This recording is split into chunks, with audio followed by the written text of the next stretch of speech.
I think now is the time to regroup, to look at what kind of influence, what kind of impact has been had, to kind of try to steward it in the best way possible, and then come back out. And it's always strategic. It's never just, let me throw this person on, let me do this, let me do this. It's really strategic. And so the plan is for Church Close 2.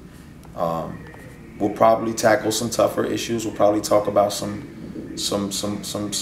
things that are tough. I mean, I don't know, we already talked about, I said gay sex in the song already, so I don't know how much, where else you can go from there. But you know, I think it's necessary, and I don't mind being, for this season, an individual who is unashamed to talk about stuff that, you know, people probably won't or don't talk about.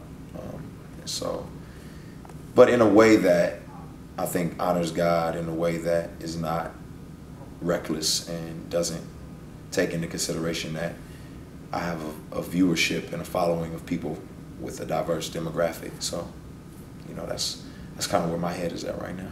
As it pertains to Church Close 2, I think you have to sometimes look at features as you look at a project like a movie, right? And you want a good cast, but the person has to really fit the role.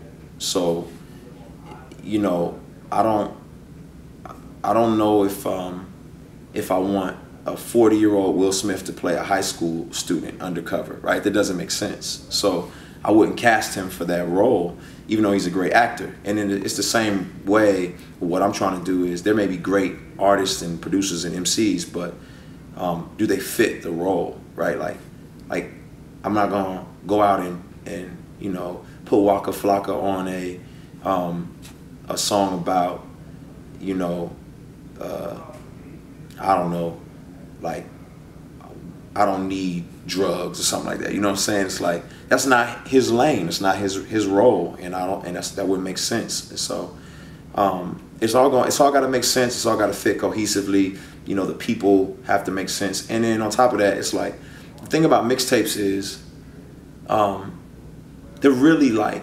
mixtapes have become an outlet for artists who can't make albums and say what they want to say it on a mixtape. That's not really the case for me. You know, if I'm honest, I do them because I want to allow people an opportunity to hear good music and unique perspective without having to pay for it. So if I can inspire you and encourage you, I don't always want you to have to pay. So that's just me.